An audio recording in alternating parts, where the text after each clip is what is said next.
ओम शांति। 9 जुलाई 2025 के ईश्वरीय महावाक्य। पहले सुनते हैं मुरली के मुख्य पॉइंट्स। बाबा ने कहा, अब तुम्हें कर्मातीत अवस्था में जाना है और बाप से पूरा वर्षा लेना है, लेकिन वह तब मिलेगा जब आत्मा याद के बल से सतोप्रधान बन जाएगी। अगर पवित्र नहीं बने तो फिर सजाएं खानी पड़ेगी। इसलिए याद की मेहनत करो, इसमें बड़ी ज़बरदस्त कमाई है। याद नहीं करते हैं तो मोस्ट वैल्यूएबल टाइम का नुकसान होता है, इसलिए गफलत नहीं करो। फिर बाबा ने कहा, मैं आकर तुमको हसीन देवी देवता बनाता हूँ, तो अपने अंदर जांच करते रहो, हमारे में कोई अवगुण तो नहीं है। याद में रहते हैं, जो अच्छी रीति पढ़ते हैं और श्रीमत पर चलते हैं वह हाईएस्ट बनते हैं, और जो बाप की निंदा कराते हैं, हाथ छोड़ चले जाते हैं, वह प्रजा में बहुत कम पद पाते हैं। लास्ट में बाबा ने कहा, बच्चे, नर से नारायण बनना है तो तुम्हारी कथनी और करनी एक होनी चाहिए।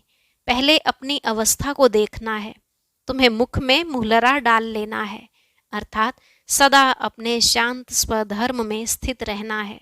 अब सुनते हैं महावाक्यों को विस्तार से। बाबा ने कहा, मीठे बच्चे, बाप आए हैं तुम्हें ज्ञान रत्न देने। बाप तुम्हें जो भी सुनाते व समझाते हैं यह ज्ञान है। ज्ञान रत्न ज्ञान सागर के सिवाय कोई दे नहीं सकता। प्रश्न, आत्मा की वैल्यू कम होने का मुख्य कारण क्या है? उत्तर, वैल्यू कम होती है खाद पड़ने से। जैसे सोने में खाद डालकर जेवर बनाते हैं तो उसकी वैल्यू कम हो जाती है, ऐसे आत्मा जो सच्चा सोना है उसमें जब अपवित्रता की खाद पड़ती है तो वैल्यू कम हो जाती है। इस समय तमोप्रधान आत्मा की कोई वैल्यू नहीं, शरीर की भी कोई वैल्यू नहीं। अभी तुम्हारी आत्मा और शरीर दोनों याद से वैल्यूएबल बन रहे हैं। गीत, यह कौन आज आया सवेरे सवेरे। ओम शांति। मीठे मीठे रूहानी बच्चों प्रति बाप बैठ समझाते हैं और याद की युक्तियां भी बता रहे हैं। बच्चे बैठे हैं, बच्चों के अंदर में है शिव भोले बाबा आए हैं। समझो आधा घंटा शांत में बैठ जाते हैं, बोलते नहीं हैं, तो तुम्हारे अंदर आत्मा कहेगी कि शिव बाबा कुछ बोले। जानते हो शिव बाबा विराजमान है परंतु बोलते नहीं हैं। यह भी तुम्हारी याद की यात्रा है ना। बुद्धि में शिव बाबा ही याद है, अंदर में समझते हो बाबा कुछ बोले, ज्ञान रत्न देवे। बाप आते ही हैं तुम बच्चों को ज्ञान रत्न देने, वह ज्ञान का सागर है ना। कहेंगे, बच्चे देही अभिमानी हो रहो, बाप को याद करो, यह ज्ञान हुआ। बाप कहते हैं, इस ड्रामा के चक्र को, सीढ़ी को और बाप को याद करो, यह ज्ञान हुआ। बाबा जो कुछ समझाएंगे उसको ज्ञान कहेंगे। याद की यात्रा भी समझाते रहते हैं, यह सब है ज्ञान रत्न। याद की बात जो समझाते हैं वह रत्न बहुत अच्छे हैं। बाप कहते हैं, अपने 84 जन्मों को याद करो, तुम पवित्र आए थे, फिर पवित्र होकर ही जाना है। कर्मातीत अवस्था में जाना है और बाप से पूरा वर्षा लेना है। वह तब मिलेगा जब आत्मा सतोप्रधान बन जाएगी याद के बल से। यह अक्षर बहुत वैल्यूएबल है, नोट करने चाहिए। आत्मा में ही धारणा होती है। यह शरीर तो ऑर्गन्स हैं जो विनाश हो जाते हैं। संस्कार अच्छे व बुरे आत्मा में भरे जाते हैं। बाप में भी संस्कार भरे हुए हैं सृष्टि के आदि मध्य अंत की नॉलेज के, इसलिए उनको नॉलेजफुल कहा जाता है। बाबा राइट कर समझाते हैं, 84 का चक्र बिल्कुल सहज है। अभी 84 का चक्र पूरा हुआ है। अभी हमको वापस बाप के पास जाना है। मैली आत्मा तो वहाँ जा न सके। तुम्हारी आत्मा पवित्र हो जाएगी तो फिर यह शरीर छूट जाएगा। पवित्र शरीर तो यहाँ मिल न सके। यह पुरानी जुत्ती है, इनसे वैराग्य आता जा रहा है। आत्मा को पवित्र बन, फिर भविष्य में हमको पवित्र शरीर लेना है। सतयुग में हम आत्मा और शरीर दोनों पवित्र थे। इस समय तुम्हारी आत्मा अपवित्र बन गई है तो शरीर भी अपवित्र है। जैसा सोना वैसा जेवर, गवर्नमेंट भी कहती है हल्के सोने का जेवर पहनो, उसका भाव कम है। अभी तुम्हारी आत्मा की भी वैल्यू कम है, वहां तुम्हारी आत्मा की कितनी वैल्यू रहती है। सतो प्रधान है ना, अभी है तमो प्रधान, खाद पड़ी है, कोई काम की नहीं है। वहां आत्मा पवित्र है तो बहुत वैल्यू है। अभी 9 कैरेट बन गई है तो कोई वैल्यू नहीं है। इसलिए बाप कहते हैं आत्मा को पवित्र बनाओ तो फिर शरीर भी पवित्र मिलेगा। यह ज्ञान और कोई दे न सके। बाप ही कहते हैं मामेकम याद करो। श्री कृष्ण कैसे कहेंगे, वह तो देहधारी है ना। बाप कहते हैं अपने को आत्मा समझ मुझ बाप को याद करो, कोई देहधारी को याद ना करो। अभी तुम समझते हो तो फिर समझाना है। शिव बाबा है निराकार, उनका अलौकिक जन्म है। तुम बच्चों को भी अलौकिक जन्म देते हैं। अलौकिक बाप, अलौकिक बच्चे, लौकिक, पारलौकिक और अलौकिक कहा जाता है। तुम बच्चों को अलौकिक जन्म मिलता है। बाप तुमको अडॉप्ट कर वर्षा देते हैं। तुम जानते हो हम ब्राह्मणों का भी अलौकिक जन्म है। अलौकिक बाप से अलौकिक वर्षा मिलता है। मनुष्य कुछ भी समझते नहीं। तुमको बाप कितना समझाते हैं। आत्मा जो अपवित्र बनी है वह सिवाय याद के पवित्र बन नहीं सकती। याद में नहीं रहेंगे तो खाद रह जाएगी। पवित्र बन नहीं सकेंगे फिर सजाएं खानी पड़ेंगी। सारी दुनिया की मनुष्य आत्माओं को पवित्र बन वापस जाना है, शरीर तो नहीं जाएगा। बाप कहते हैं अपने को आत्मा समझना कितना मुश्किल रहता है। धंधे आदि में वह अवस्था थोड़ी ही रहती है। बाप कहते हैं अच्छा अपने को आत्मा नहीं समझते हो तो शिव बाबा को याद करो। धंधा आदि करते यही मेहनत करो कि मैं आत्मा इस शरीर से काम करती हूँ, मैं आत्मा ही शिव बाबा को याद करती हूँ। आत्मा ही पहले पहले पवित्र थी, अब फिर पवित्र बनना है। यह है मेहनत, इसमें बड़ी जबरदस्त कमाई है। यहाँ कितने भी साहूकार हैं, अरब खरब हैं, परंतु वह सुख नहीं है। सबके सिर पर दुख हैं। बड़े बड़े राजाएं, प्रेसिडेंट आदि आज हैं, कल उनको मार देते। विलायत में क्या क्या होता रहता है। साहूकारों पर, राजाओं पर तो मुसीबत है। यहाँ भी जो राजाएं थे वह प्रजा बन गए हैं। राजाओं पर फिर प्रजा का राज्य हो गया है। ड्रामा में ऐसे नोंद है, पिछाड़ी में ही यह हाल होता है। बहुत ही आपस में लड़ते रहेंगे। तुम जानते हो कल्प पहले भी ऐसे हुआ था।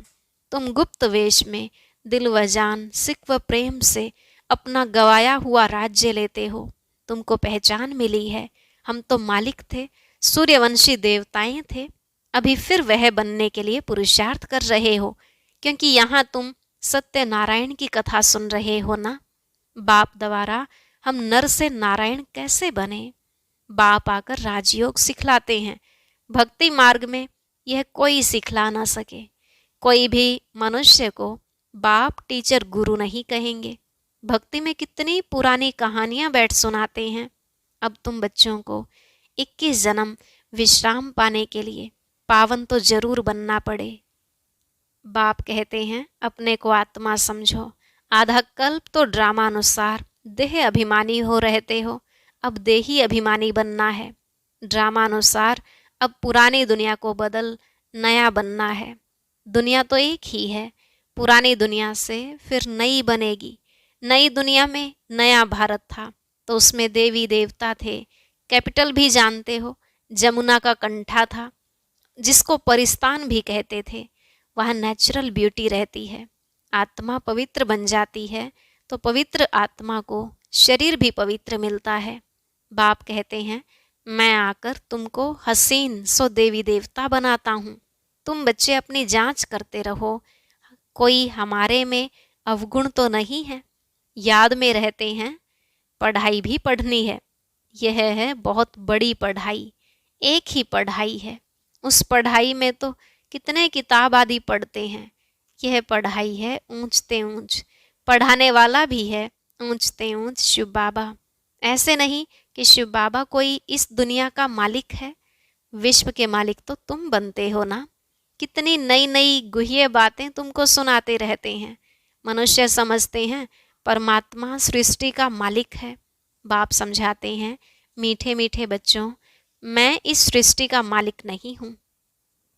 तुम मालिक बनते हो और फिर राज्य गवाते हो, फिर बाप आकर विश्व का मालिक बनाते हैं। विश्व इसको ही कहा जाता है। मूल वतन व सूक्ष्म वतन की बात नहीं है। मूल वतन से तुम यहाँ आकर 84 जन्म का चक्र लगाते हो, फिर बाप को आना पड़ता है। अभी फिर तुमको पुरुषार्थ कराता हूँ, वह प्रालब्ध पाने के लिए जो तुमने गवाई है। हार और जीत का खेल है ना, यह रावण राज्य खलास होना है। बाप कितना सहज रीति समझाते हैं। बाप खुद बैठ पढ़ाते हैं। वहाँ तो मनुष्य मनुष्य को पढ़ाते हैं। हो तुम भी मनुष्य, परंतु बाप तुम आत्माओं को बैठ पढ़ाते हैं। पढ़ाई के संस्कार आत्मा में ही रहते हैं। अभी तुम बहुत नॉलेजफुल हो, वह सब है भक्ति की नॉलेज। पढ़ाई के लिए भी नॉलेज है, शास्त्रों की भी नॉलेज है। यह है रूहानी नॉलेज। तुम्हारी रूह को रूहानी बाप बैठ नॉलेज सुनाते हैं। 5000 वर्ष पहले भी तुमने सुनी थी। सारे मनुष्य सृष्टि भर में ऐसे कभी कोई पढ़ाता नहीं होगा। किसको भी पता नहीं ईश्वर कैसे पढ़ाते हैं। तुम बच्चे जानते हो, अभी इस पढ़ाई से किंगडम स्थापन हो रही है। जो अच्छी रीति पढ़ते और श्रीमत पर चलते हैं वह हाईएस्ट बनते हैं, और जो बाप की जाए निंदा कराते हैं, हाथ छोड़ जाते हैं, वह प्रजा में बहुत कम पद पाते हैं। बाप तो एक ही पढ़ाई पढ़ाते हैं। पढ़ाई में कितनी मार्जिन है। डीटी किंगडम थी ना, एक ही बाप है जो यहाँ आकर किंगडम स्थापन करते हैं। बाकी यह सब खत्म हो जाना है। बाप कहते हैं, बच्चे अब जल्दी तैयारी करो, गफलत में टाइम वेस्ट नहीं करो। याद नहीं करते हैं तो मोस्ट वैल्यूएबल टाइम नुकसान होता है। शरीर निर्वाह अर्थ धंधा आदि भल करो, फिर भी हथ कार्डे दिल यार्डे। बाप कहते हैं, मुझे याद करो तो राजाई तुमको मिल जाएगी। खुदा दोस्त की कहानी भी सुनी है ना, अल्लाह अवलदीन का भी नाटक दिखाते हैं। ठक्का करने से खजाना निकल आया। अभी तुम बच्चे जानते हो, अल्लाह तुमको ठक्का करने से क्या से क्या बनाते हैं। झट दिव्य दृष्टि से वैकुंठ चले जाते हो। आगे बच्चियां आपस में मिलकर बैठती थी, फिर आप ही चली जाती थी ध्यान में। फिर जादू कह देते थे तो वह बंद कर दिया। तो यह सब बातें हैं इस समय की। हाथमताई की भी कहानी है। मुहलरा मुख में डालते थे तो माया गुम हो जाती थी। मुहलरा निकालने से माया आ जाती थी। रहस्य तो कोई समझ न सके। बाप कहते हैं, बच्चे मुख में मुहलरा डाल दो। तुम शांति के सागर हो। आत्मा शांति में अपने स्वधर्म में रहती है। सतयुग में भी जानते हैं कि हम आत्मा हैं, बाकी परमात्मा बाप को कोई भी नहीं जानते। कभी भी कोई पूछे, बोलो वहाँ विकार का नाम नहीं है ही वाइसलेस वर्ल्ड। 5 विकार वहाँ होते ही नहीं। देह अभिमान ही नहीं। माया के राज्य में देह अभिमानी बनते हैं। वहाँ होते ही हैं मोह जीत। इस पुरानी दुनिया से नष्टो मोहा होना है। वैराग्य तो उनको आता है जो घर बार छोड़ते हैं। तुमको तो घर बार नहीं छोड़ना है। बाप की याद में रहते यह पुराना शरीर छोड़कर जाना है। सबका हिसाब किताब चुकतू होना है, फिर चले जाएंगे घर। यह कल्प कल्प होता है। तुम्हारी बुद्धि अभी दूर दूर ऊपर जाती है। वो लोग देखते हैं कहाँ तक सागर है, सूर्य चांद में क्या है। आगे समझते थे यह देवताएं हैं। तुम कहते हो यह तो मांडवे की बत्तियां हैं। यहाँ खेल होता है तो यह बत्तियां भी यहाँ हैं। मूल वतन सूक्ष्म वतन में यह होती नहीं। वहाँ खेल ही नहीं। यह अनादि खेल चला आता है, चक्र फिरता रहता है, प्रलय होती नहीं। भारत तो अविनाशी खंड है। इसमें मनुष्य रहते ही हैं, जलमयी होती नहीं। पशु पक्षी आदि जो भी हैं सब होंगे। बाकी जो भी खंड हैं वह सतयुग त्रेता में रहते नहीं। तुमने जो कुछ दिव्य दृष्टि से देखा है वह फिर प्रैक्टिकल में देखेंगे। प्रैक्टिकल में तुम वैकुंठ में जाकर राज्य करेंगे, जिसके लिए पुरुषार्थ करते रहते हो। फिर भी बाप कहते हैं याद की बड़ी मेहनत है। माया याद करने नहीं देती है। बहुत प्यार से बाबा को याद करना है। अज्ञान काल में भी प्यार से बाप की महिमा करते हैं। हमारा फलाना ऐसा था, फलाने मर्तबे वाला था। अभी तुम्हारी बुद्धि में सारा सृष्टि चक्र बैठा हुआ है, सब धर्मों की नॉलेज है। जैसे वहाँ रूहों का सिजरा है, यहाँ फिर मनुष्य सृष्टि का सिजरा है। Great great grand father Brahma है, फिर है तुम्हारी बिरादरी। सृष्टि तो चलती रहती है ना। बाप समझाते हैं, बच्चे नर से नारायण बनना है तो तुम्हारी जो कथनी है वही करनी हो। पहले अपनी अवस्था को देखना है। बाबा, हम तो आपसे पूरा वर्षा लेकर ही छोड़ेंगे, तो वह चलन भी चाहिए। यह एक ही पढ़ाई है नर से नारायण बनने की। यह तुमको बाप ही पढ़ाते हैं। राजाओं का राजा तुम ही बनते हो, और कोई खंड में होते नहीं।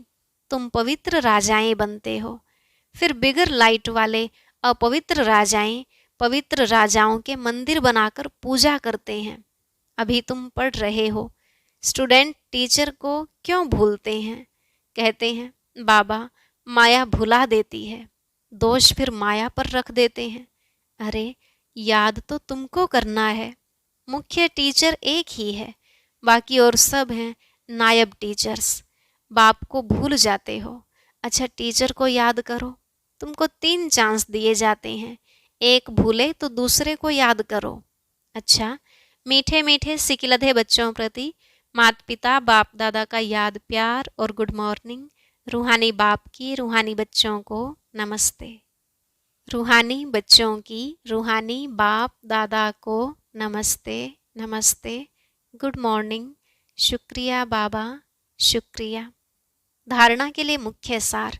पहला पॉइंट, बाप से पूरा वर्षा लेने के लिए जो कथनी हो वही करनी हो, इसका पुरुषार्थ करना है, मोहजीत बनना है। दूसरा, सदा याद रहे कि हम शांति के सागर के बच्चे हैं, हमें शांति में रहना है। मुख में मुहलरा डाल लेना है, गफलत में अपना टाइम वेस्ट नहीं करना है। आज का वरदान, संगठन रूपी किले को मजबूत बनाने वाले सर्व के स्नेही संतुष्ट आत्मा भव। संगठन रूपी किले को मजबूत बनाने वाले सर्व के स्नेही संतुष्ट आत्मा भव। बाबा ने कहा, संगठन की शक्ति विशेष शक्ति है। एकमत संगठन के किले को कोई भी हिला नहीं सकता, लेकिन इसका आधार है एक दो के स्नेही बन सर्व को रिगार्ड देना और स्वयं संतुष्ट रहकर सर्व को संतुष्ट करना। न कोई डिस्टर्ब हो और न कोई डिस्टर्ब करे। सब एक दो को शुभ भावना और शुभ कामना का सहयोग देते रहें तो यह संगठन का किला मजबूत हो जाएगा। संगठन की शक्ति ही विजय का विशेष आधार स्वरूप है। स्लोगन, जब हर कर्म यथार्थ और युक्ति युक्त हो तब कहेंगे पवित्र आत्मा। जब हर कर्म यथार्थ और युक्ति युक्त हो तब कहेंगे पवित्र आत्मा। ओम शांति। अब आज का अव्यक्त इशारा और ज्ञान मोती भी अवश्य सुने।